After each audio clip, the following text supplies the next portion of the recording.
So Dominar UG1 400cc.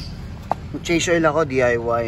So be careful with this kasi yung drain plug niya is size 18. Medyo alanganin siya, no? So ingat, huwag yung pipilitin yung 19 kasi mabibilog yung nut.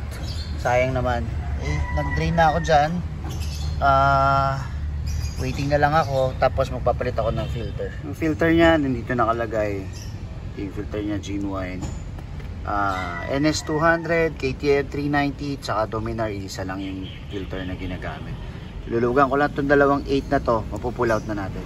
Okay, so na-open na natin. Ayun yung oil niya. So medyo tricky lumabas, palabasin. Kita niyo yung oil, medyo okay pa naman, diba? Okay, kukuha lang ako ng panikwad. Okay, so malinis na, no? Halos konti na lang yung pumapatak. Nalinis ko na rin yung strainer niya rito. Babalik na natin yan.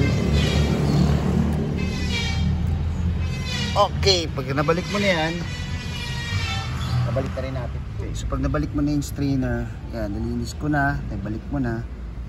Now it's the time na ibabalik na rin natin yung drain plug.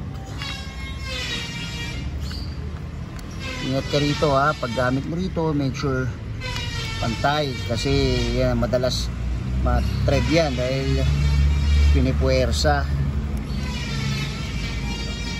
Okay, going back, kakabit na natin yung oil filter.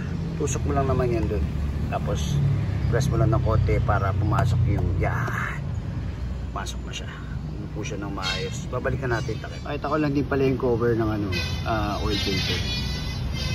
Galing, no? Ito nyo ba? Okay, so kaya pala pareho sila ng oil filter na ginagamit. Nakabit ko na lahat. Nigpitan ko yung drain plug, nigpitan ko na yung oil filter cover. So tatapap na tayo ng oil. So syempre problema, masyadong malito. Basic lang, lagay mo yung buto. Okay, okay na tayo.